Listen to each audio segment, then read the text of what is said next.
இவ்விபூதி எப்படி உருவானது என்று தெரியுமா? அதை பார்ப்பதற்கு முன் உங்களில் எத்தனை பேருக்கு விபூதி வைக்க மிகவும் பிடிக்கும் என்று சொல்லவும், கமெண்டில் ஓம் நம சிவாய என்று சொல்லவும். பர்னாதன் என்ற சிவபக்தன் ஒருவர் இருந்தார். இவர் சிவனை நினைத்து கடும் தாவம் இருந்தார்.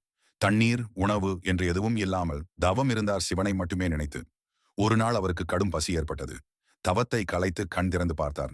அவரை சுற்றி சிங்கங்கள், புலிகள், பறவைகள், இன்னும் நிறைய விலங்குகள் கூட்டம் காவலுக்கு இருந்தது. பறவைகள் பறந்து சென்று அவருக்கு பழங்களை கொண்டு வந்து கொடுத்தது. அதை சாப்பிட்ட பின் மறுபடியும் கண்ணை மூடி பல வருடம் தவம் இருந்தார்.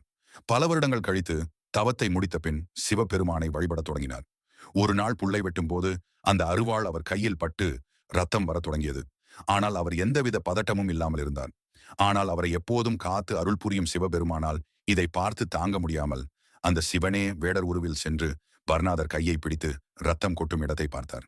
அடிபட்டு ரத்தம் கொட்டும் இடத்தில் விபூதியாக கொட்டியது. வந்தது தேவர்களுக்கு எல்லாம் தேவர், என்னுடைய மகாதேவர் சிவபெருமான் என்று நான் அறிந்து கொண்டேன் சுவாமி என்று கூறினார். என் ரத்தத்தை நிறுத்தியது யார் என்று நான் அறிவேன் என்று கூறி, உங்கள் சுய ரூபத்தை காட்டுங்கள் என்று சிவனிடம் கூறுகிறார்.